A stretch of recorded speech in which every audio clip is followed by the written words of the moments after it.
Assalamualaikum warahmatullahi wabarakatuh. Perkenalkan, nama saya Faliza Marani Arifin dengan NIM 2301110061.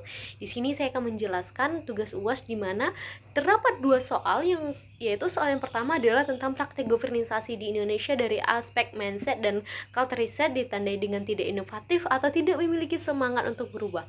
Jelaskan maksudnya. Baik, di sini saya akan menjelaskan menurut pendapat saya kenapa praktik governisasi di Indonesia ini ditandai dengan tidak inovatif dan tidak memiliki semangat untuk berubah, yaitu di mana seringkali merajuk pada beberapa karakteristik yang melekat dan dalam mindset dan culture reset pada aspek pemerintahan, di mana kita sendiri bisa lihat bahwasanya pemerintahan yaitu mindsetnya yaitu adanya status dan ketahanan terhadap perubahan, di mana banyak pihak dari lembaga pemerintahan cenderung mempertahankan cara kerja yang sudah ada dan enggan untuk mencoba metode baru. Ada keenggaan untuk keluar dari zona nyaman yang membuat inovasi ini sulit berkembang.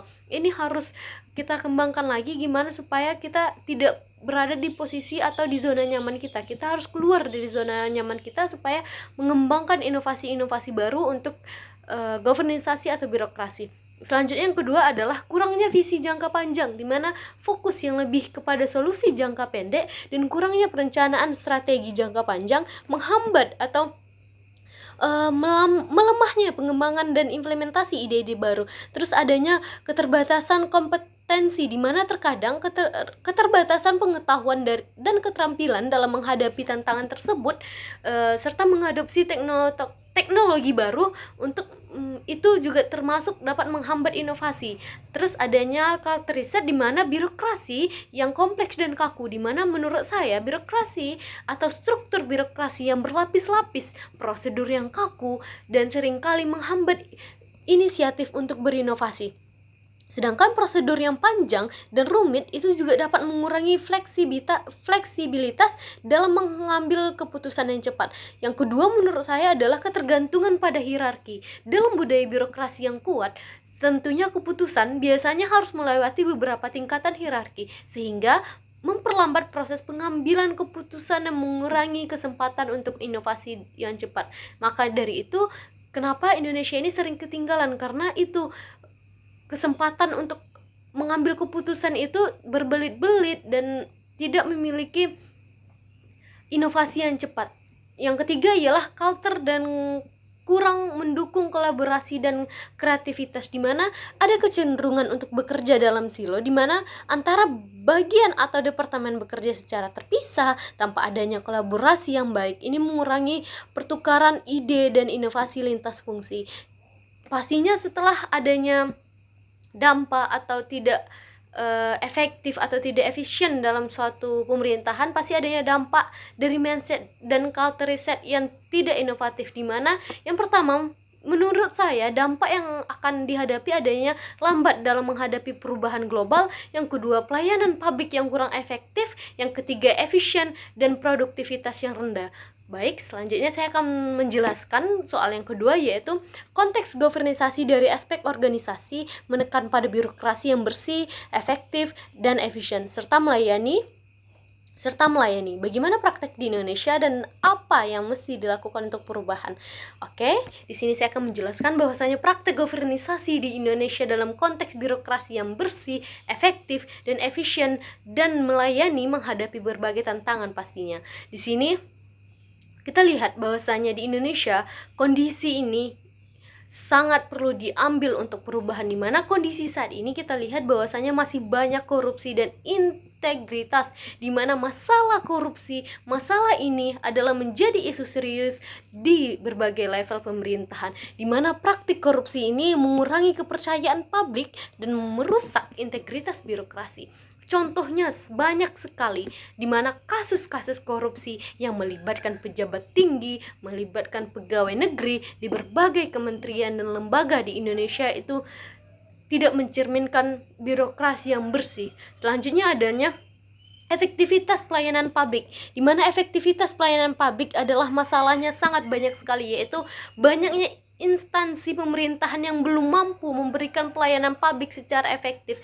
Prosesnya berbelit-belit dan lambat, seringkali menghambat akses masyarakat terhadap layanan yang mereka butuhkan. Dimana kita lihat bahwasanya masih di daerah-daerah, contohnya di daerah saya itu masih banyak hal-hal yang seperti pembuatan KTP itu lama sekali nunggunya, dan itu sama sekali tidak bisa bekerja secara efektif menurut saya, dan ini memberikan pelayanan yang berbelit-belit, seringkali menghambat, dan pastinya kita sebagai penerima pelayanan pasti kita ingin memberikan ingin merasakan layanan yang sangat-sangat efisien, di mana kita juga memiliki pekerjaan, kita juga memiliki kesibukan. Maka dari itu, dengan kita pergi ke sini untuk mengurus ini itu sama saja mengurangi efektivitas kita dalam bekerja. Kita juga memiliki kebutuhan, kita juga memiliki pekerjaan, jadi waktu kita habis untuk mengurus-ngurus itu saja. Contohnya seperti antrian panjang dan proses administrasi yang lama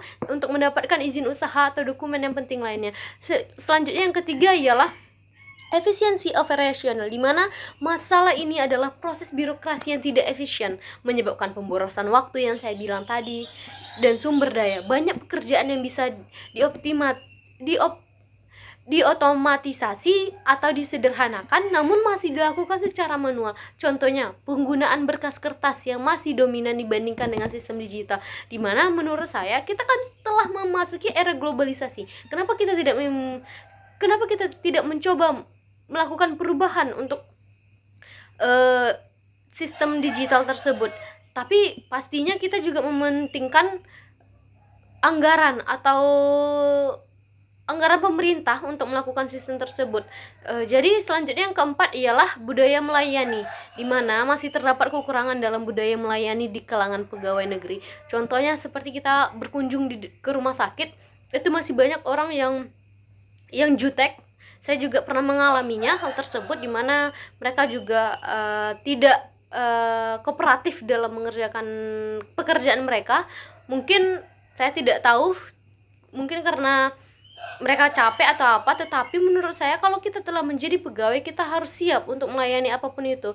Terus seperti pelayanan yang tidak ramah dan kurang responsif terhadap kebutuhan masyarakat masih sering terjadi. Contohnya kurang etika pelayanan dalam interaksi dengan masyarakat di kantor-kantor pemerintahan. Terus pastinya menurut saya kita harus memiliki langkah-langkah untuk memulai perubahan baru, di mana yaitu adanya reformasi birokrasi, di mana langkah ini ialah tingkatan upaya reformasi birokrasi yang mencakup penyederhanaan proses administrasi supaya administrasi itu berjalan dengan efektif dan efisien, terus pengurangan tumpangan tindih kewenangan dan peningkatan transparansi, di mana Indonesia ini butuh banget untuk transparansi, untuk jelas, untuk bersih, supaya tidak adanya korupsi dan tindakan-tindakan yang melanggar aturan hukum. Terus adanya implementasi penggunaan teknologi informasi untuk membangun sistem e-governance yang lebih transparan dan mudah diakses oleh masyarakat supaya meningkatkan efisien dan efektif tersebut. Seterusnya adanya peningkatan integritas dan pengawasan, di mana memperkuat lagi mekanisme pengawasan internal dan eksternal, termasuk peran dari lembaga anti korupsi ini. Selanjutnya ialah cara pengimplementasikan, yaitu implementasi program pelatihan berkelanjutan yang fokus pada peningkatan keterampilan teknis, manajerial, dan etika pelayanan. Terus yang paling penting ialah budaya kerja yang berorientasi pada pelayanan, di mana di sini sepertinya membangun budaya kerja yang mengutamakan pelayanan pada masyarakat, termasuk melalui insentif dan penghargaan bagi pegawai yang memiliki pelayanan terbaik, seperti memberikan reward seperti itu.